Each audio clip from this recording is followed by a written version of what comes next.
Hello and welcome to the Jack and Jack Show. Joe Sansom, due to work commitments, i.e., work drinks, cannot make it. But Jack Stradley, of course, the substitute. I'm trying to compare you to like a substitute who always comes on and scores off the bench, just like Mr. Reliable. If you want to go really rogue, you could say Edin Dzeko when he was at Man City. He always used to come on and bag. So if you want to go really rogue, you go for that. But happy to be here. Joe's got his commitments out of place, but I'm glad to get the call up to not talk about a win for once. I seem to always be on here talking about how fantastic Fulham are, and slight dampener from Monday night. I think if you combine both our heights, we might not be as tall as Edin Dzeko, but. Alas, we did lose the Spurs by 1-0. Jack, I was on the podcast, so I've had my say. So why don't you talk me through your thoughts on the 8:15 kickoff? Yeah, I mean, it's a tricky one to be, I think, frustrated at because just of how good Fulham have been this season. And I think particularly when you think about the first half, kind of first 30, 35 minutes, I thought Fulham were absolutely fantastic.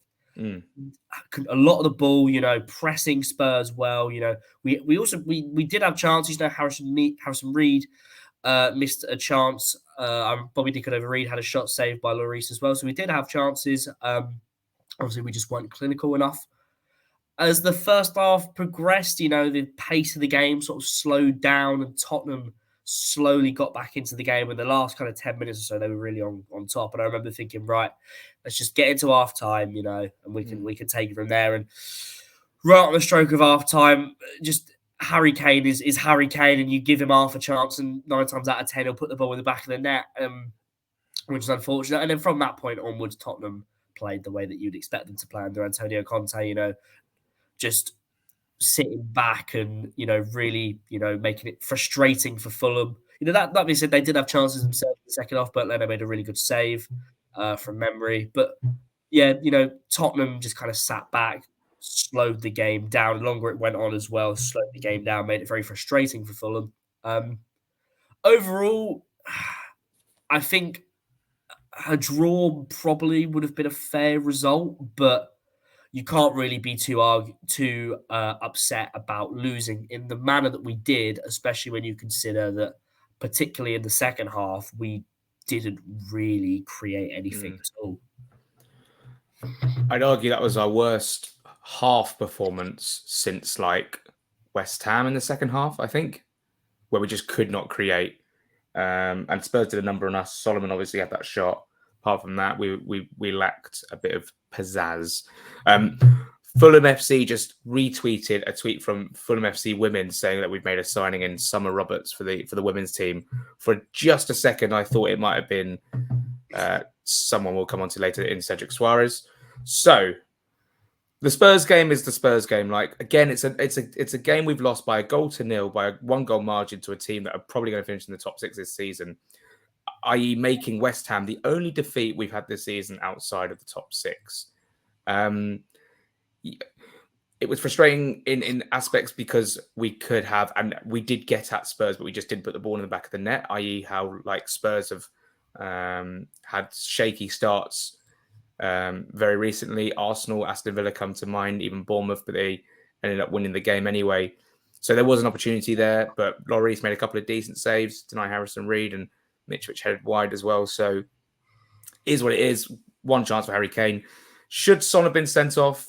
I think we both would say yes. So there's partial frustration there, but in football, I suppose maybe a decision will go away next time when we play at the Bridge. Jack. Yeah, on the Son thing, I think it was a red card to be honest. It's probably the first time I've actually seen Dermot Gallagher disagree with a refereeing decision on Sky and saying that he probably should have been sent off. But on the flip side of it, I also think you could make a very strong argument that João Palhinha probably should have gone as well. I still haven't seen that tackle back. Not necessarily that one, the one he got booked for, because I think that was a booking. But he made 2 or 3 throughout the game that you could very easily have made a claim that he could have had a second yellow. There was one, I remember, in the second half, and Tottenham swarmed him. I'm pretty sure Romero or Bentancur, one of them got booked for just mouthing off to the ref and saying, how's he not got a second yellow? He got booked. But it is what it is, I guess. We didn't really create loads. I noticed a lot of the time, obviously, we focused down our left-hand side because Emerson Royale just isn't very good at football, to be honest with you. And, I think that showed, I think Anthony Robinson had a fantastic season, but obviously he's got no assists so far. And I think it was very evident on Monday night.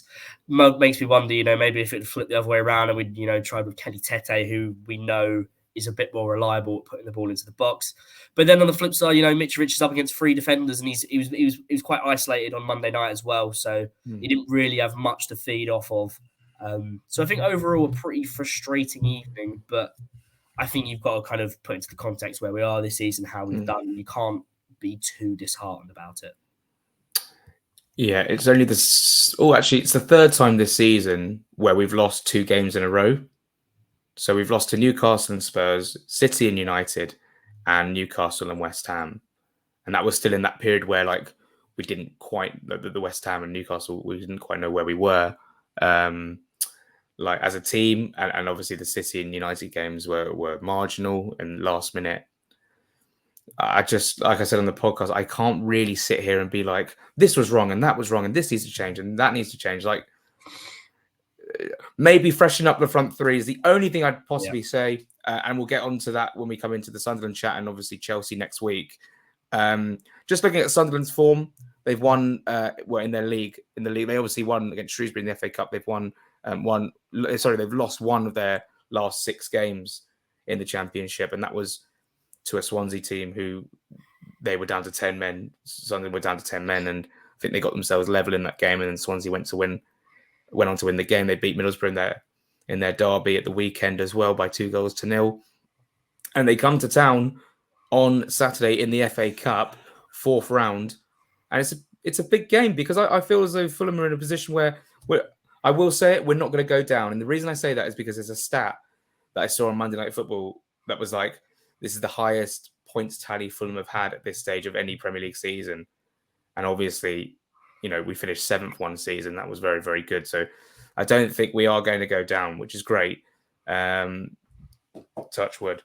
So Sunderland come to town. I do think there's an opportunity here to get to the 5th round. And then the 5th round, you're only 1 away from the quarterfinal. In the quarterfinal, you're only one game away from Wembley, which is, of course, where both of us have gone to university. You're there now.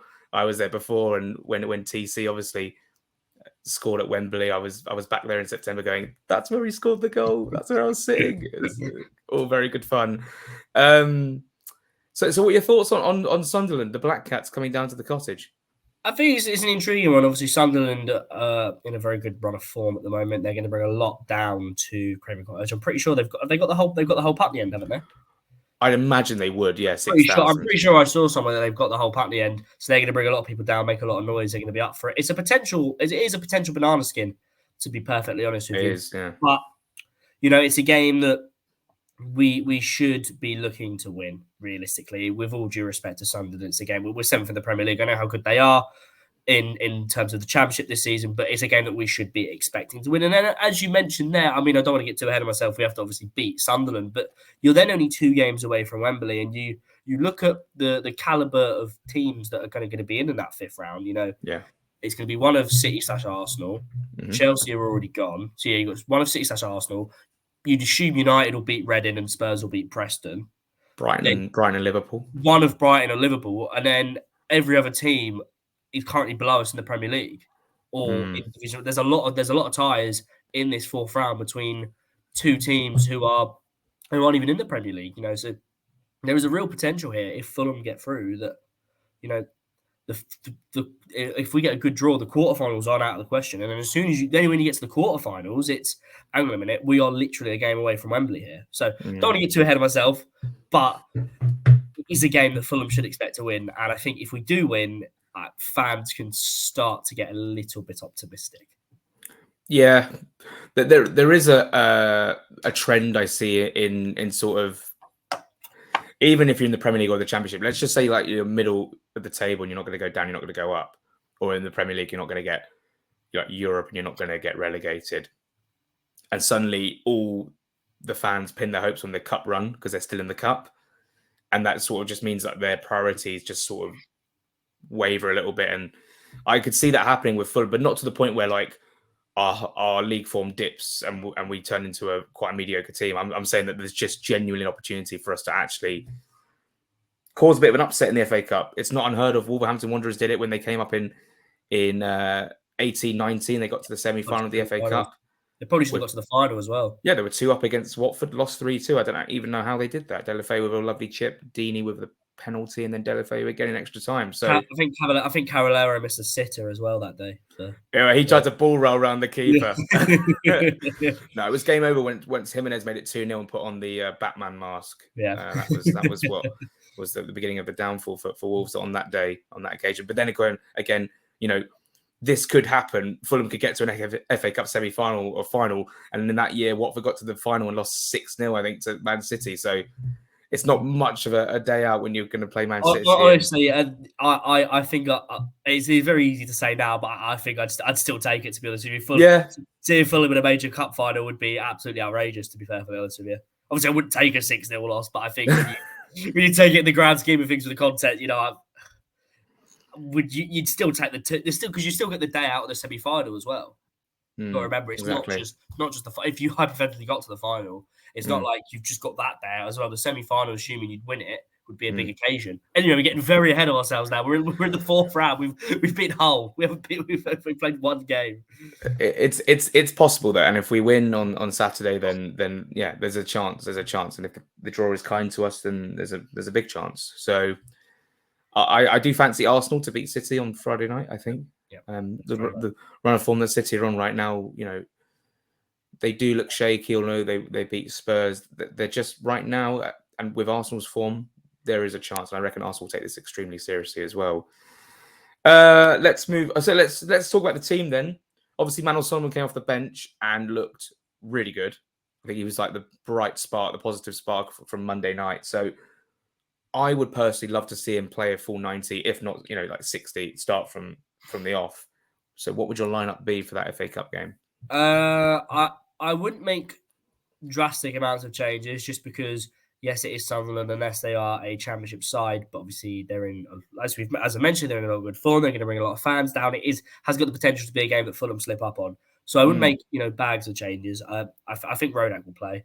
I'd play Bobby Reid at right back. Assuming that Cedric isn't here, I think Tete's quite injury prone. I think he might want to rest Tete. So you go Bobby Reid right back, Tosin, Diop, Kazawa, Reid and Kearney, and then I think Solomon has to start. Then I'd go Pereira and Wilson. And then you go with Vinicius up top, I think. Yeah, because obviously there was a bit of an injury scare at the end of the game for Mitrovic, and let's just save him for that Friday, because it would be such a shame if he was to miss both Chelsea games, because obviously for a derby of that magnitude and the form that we're on and the opportunity that we have going to the Bridge, you would like to think that Mitrovic would be the main striker, but yeah, sorry, did you say Reid and Kearney in midfield? Yeah, Harrison Reid and Tom Kearney in midfield. And then Andres Pereira keeps his place. Yeah, I think I'd have to agree. I was thinking of starting Tete, but I think the Bobby D over Reid makes more sense. And Rodak in goal. Rodak in goal, yeah. Left back. Kazawa, and then Tosin and Diop, centre halves. Yeah. Actually, you know what? I think that's fairly balanced, because you got Pereira in there who obviously can offer something. Solomon on the left, Wilson on the right. That's still very, very good. And obviously we haven't seen the best of Wilson all season, really. Gives him a chance to get some minutes. Yeah, I'd have to agree. I'd have to 100% agree. I think that's a great lineup, and I'd be really, really pleased with that. And obviously you got like 90 chaps on the bench, and maybe even Onoma. If he's leaving, he might leave. There's only a week left, less than a week left of the window. So what's your score prediction for Sunderland? Then we'll come on to some transfers. As obviously it's a hard game. I think I don't think it's going to be a particularly easy game, but I think it's a game that, you know, Fulham should expect to win. To be perfectly honest with you, I think Sunderland will play a very strong team. They'll see it as an opportunity to to challenge themselves against a side in the Premier League. That's where they want to be. So they want to see how they can match up to that. So I will go with a 2-0 Fulham win. 2-0. I think they'll score, and I think it'll be 2-1. Pat Roberts, I don't know if necessarily think he'll score, but he'll definitely play his part, and that'll be interesting to see. Right. So in the last 24, 48 hours, Fabrizio Romano, one of my best friends in the whole entire world, has started to ramp it up with the Cedric deal. Now, the reports I sort of I'm like, okay, interesting, but take it with a pinch of salt, because the line was up to £100,000 a week was his wage. Up to, that doesn't mean bang on £1,000, and obviously we're got £100,000, and we're going to be apparently we're going to be covering all of that. But it seems like a lot for a 6-month loan with no option of a permanent. But I think the player side of it, the footballing side of it, is sensible for squad depth. Obviously, with Tete, like you say, being a little bit injury prone. But I just want your thoughts on the whole deal, the deal as a whole. So in terms of Cedric Soares as a player, I'm not overly convinced that he is particularly great. I think will be suited well to what we need as a backup to Kenny Tete, and I think he's better than Kevin and Babu. The main concern that I've seen on Twitter has been about this 100 grand. We're going to cover the lot, blah blah blah. But when you kind of break it down in terms of how much that is actually going to be, someone on Twitter, I can't remember who it was, worked it out. It's about £1.7 million that Fulham will pay for this loan deal. Someone worked it out. If it's 100 grand a week and he's here for about 4 months or 4 or 5 months or so, give or take. Maybe my maths is all. I saw that off Twitter, so please say that. It'd be like May 28th. It's like May 28th, and it's the 25th of June now, or not June, 25th of January. It's only January now. I saw again. I could be already wrong, but I saw someone on Twitter say it's like between 4 months. 4 months. So, what? Yeah, for 4 weeks, 4 weeks a month, near enough. So what? 1.6, 1.7 million. Right. Okay. Is what I saw. And if it's based off that, again, maybe take that with a pinch of salt. If it's based off that, I don't necessarily think it's a horrendous deal. Obviously, Fulham, there were murmurings about different right backs and different offerings. We apparently looked at some players from Netherlands and they wanted around £10 million. Obviously, we looked at Karsdorp, bloke from Roma, and they wanted about £6 million. So maybe there wasn't much around in the market in terms of the good value. There's not always going to be someone that's going to spring out and it's going to make viable sense. Obviously, I don't think we can spend a lot of money to ensure that we keep within FFP, and then because our priority is going to be let's spend money in the summer, like big money in the summer. So there's no point in breaking the bank now for a backup right back. So I think in terms of all the deals that are available, signing someone who has played the Premier League before, has got experience. Played under Marco. Yeah, played under Marco before. While I'm not convinced about his ability, I don't necessarily think it's a bad deal. I think it's fine. I think it's a fine deal. He may need to relocate from North London to West London, but that's £2.70 on the Oyster card. So I mean, it's not that deep. I think he'd go fall down 100k a week before tax. Put your rail card on the Oyster, you get 30% off as well, off peak. Really? I never knew that. Yeah. You put your rail card on your. We're rambling on. But I use my bank card. I don't actually have an Oyster anymore. But yeah, we're rambling on. Brilliant. Depends what zones you go through as well. It's off peak as well, if you must know. Oh, brilliant. I'm happy that we've got obviously a backup to Tete, and this whole Mbabu to United thing's obviously gone quiet. I think actually what we'll see on deadline day is probably more outgoings than incomings. But then again, you just never know with Fulham. And I think that basically throughout the whole of January, Cedric Soares has been our number one priority signing at right back, and that there were murmurings that there was some personal terms issues, and we basically put out feeders linking us to other right backs to sort of try and hurry it all along and get Arsenal to or even get Cedric to commit. So I think that's probably the thinking behind that. But I think this time next week, which obviously is the end of the window, so hopefully we'll have him in, and maybe it will be deadline day. Like, you just never know. Like, these things sometimes can take time. And yeah, Tosin Adarabioyo has been in the news. He wants the next step in his career, apparently, according to Fabrizio. But then again, I don't really believe much of that. I still think he's got his place in the squad. Like I said in the podcast, it's the first time where he's been sort of out of first picking as a centre back since he's joined the club. But if we do sell him, which we won't in January, apparently, that's the news today, we'll make a hell of a lot of profit on him. And I'm talking in the region of about 20 million, maybe 15, 20 million. So whenever that happens, and I was talking to a brother on the way we were at the gym earlier, and he said, we were talking about Tosin and just saying, like, whatever happens, we're going to make mad profit on him. And we might then need to bring in 1 or 2 new centre-backs in the summer with Diop. You imagine it'll be 2. Yeah. That's a question, actually, because the Cedric deal is allegedly going to be a loan. Exactly, yeah. We only have 2. Who do you reckon the club's going to send back? Shane Duffy or Dan James? Well, I don't really know, because Duffy hasn't had a look in because apparently he's been ill for quite a while. He's then getting to the end of his career. I still think Dan James has got his place in the squad. Like, he still can impact games off the bench. And obviously with Solomon coming back, that's another wide option, but we still don't have Nice and Scabano. So I think by logic, I would probably... Because Duffy, apart from like Brentford at home, hasn't really played any minutes this season for us. I don't see why we'd send back James to Leeds to help them stay up.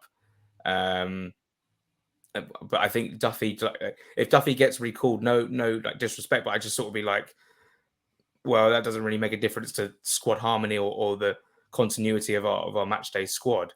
Whereas James would be one less option off the bench. So I would go with Duffy. Although there are like rumours we might make Duffy permanent, so that then we have the second loan spot available for Cedric. It's a bit of a confusing one, Jack.